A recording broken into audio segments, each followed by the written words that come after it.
दोस्तों चलिए शुरू करते हैं current affairs GK with GS का पोर्शन भी हमने इसमें कवर किया है। हम शुरू करते हैं सबसे पहले झांसी से।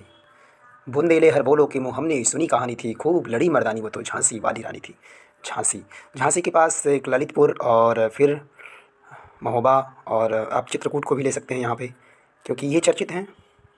इन तीनों ज़िलों में सोलर मेगा पावर प्रोजेक्ट लगाया गया है। सोलर मेगा पावर प्रोजेक्ट, जी हाँ, सोलर मेगा पावर प्रोजेक्ट हाँ। और क्या क्या है इनकी जो कैपेसिटी वो है 600 megawatt, 600 megawatt and 800 megawatt, 800 megawatt, 600 megawatt और 600 मेगावाट। जी हाँ, झांसी में 600 मेगावाट, ललितपुर में 600 मेगावाट और चित्रकूट में भी 800 मेगावाट का ये लगाया जाएगा सोलर पावर प्रोजेक्ट, जिसका उद्घाटन पीएम मोदी सर ने खुद ही किया है। तो इसलिए भी ये चर्चित और बहुत ही नई खबर है, इसे याद रखिए। पीएम मोदी जी ने खुद किया है इन सबों का उद्घाटन, तो ये पॉइंट ऑफ व्यू से ज़रूरी है। इसके अलावा झांसी को इसलिए भी याद रखा जाएगा, 19 नवंबर के दिन झांसी की रानी लक्ष्मीबाई का जन्मदिन भी मनाया जाता है। इसलिए जो लक्ष्मीबाई हैं उनके नाम के अवसर पर भी वहाँ पर ढेर सारे काम किए जा रहे हैं, ये भी आपको याद रखने हैं। साथ ही चलिए हम बात कर लेते हैं अब दो मेलों की। दो मेले, मेला दिलों का आता है एक बार आके चला जाता है।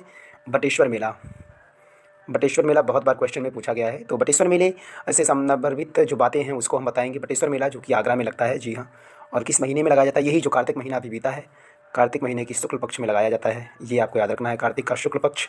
बटेश्वर मेला बेसिकली है पशुओं का मेला, कैटल फेयर के नाम से पशु मेला है, तो इसलिए भी याद रखना है। और ये आगरा के करीब है बटेश्वर नामक स्थान, और जैसा आप जानते हैं बटेश्वर और आगरा दोनों यमुना नदी के किनारे हैं।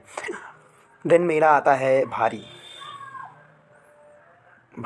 मेला, जी हाँ, भारी मेला ये है सिद्धार्थनगर में, जो गोरखपुर महाराजगंज के आसपास का एरिया है, वहाँ पर ये लगाया जाता है भारत भारी मेला के नाम से। सिद्धार्थनगर एक डिस्ट्रिक्ट है, वहाँ पर चर्चित है। तो ये मेला भी बहुत चर्चित हो गया है इस वजह से, क्योंकि यहाँ पर नए नए आयाम स्थापित किए जा रहे हैं। तो इस तरीके से आपको दो मेलों को याद रखना है। मेला दिनों का आता है एक बार, लेकिन हमें दो मेलों को याद रखना है, जी हाँ।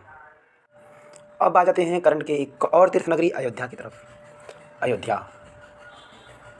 अयोध्या में जो नदी है वो है सरयू। तो सरयू नदी के तट पर स्थित इस अयोध्या नगरी की जो इतनी भी बड़ाई की जाए वो कम है, क्योंकि वहाँ इस बार 9 लाख दिए जलाए गए हैं। ये 9 लाख दिए संकेत हैं उन 9 लाख परिवारों के, जिन परिवारों को प्रधानमंत्री ग्रामीण आवास योजना, शहरी आवास योजना और उत्तर प्रदेश सरकार की शहरी आवास योजना और ग्रामीण आवास योजना के तहत मकान दिए गए हैं। इसलिए ये 9 लाख हमें याद रखने हैं। और 9 लाख दिए जलाकर सरयू में, जो अयोध्या में सरयू के तट पर जो अयोध्या में आयोजन किया गया, वो था 5वां एडिशन, दीपोत्सव का 5वां एडिशन था। ये हमें ध्यान रखना है। आर्ट की हो सकती है प्रॉब्लम आपको दिखे, लेकिन चलिए मैं यूपी का एक नक्शा बनाता हूँ। अगर हम यूपी का ये नक्शा बनाने का थोड़ा सा प्रयास करें, तो हम देखते हैं कि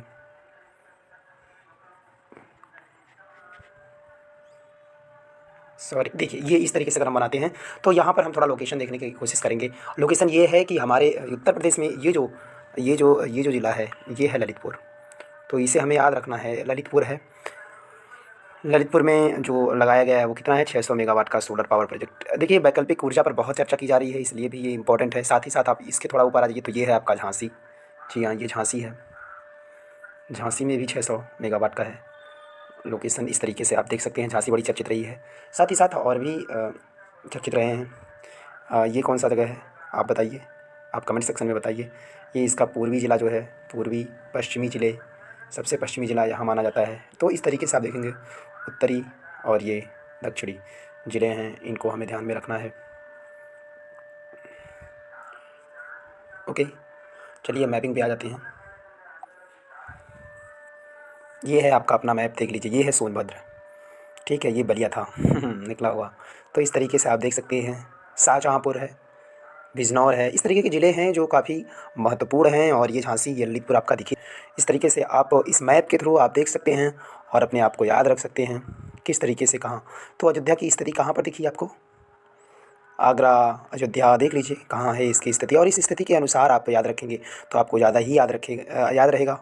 साथ ही साथ आपको थोड़ा सा याद करने में आपकी सभी इंद्रियाँ भी साथ देंगी, तो इस तरीके से आप इसे याद रख सकते हैं।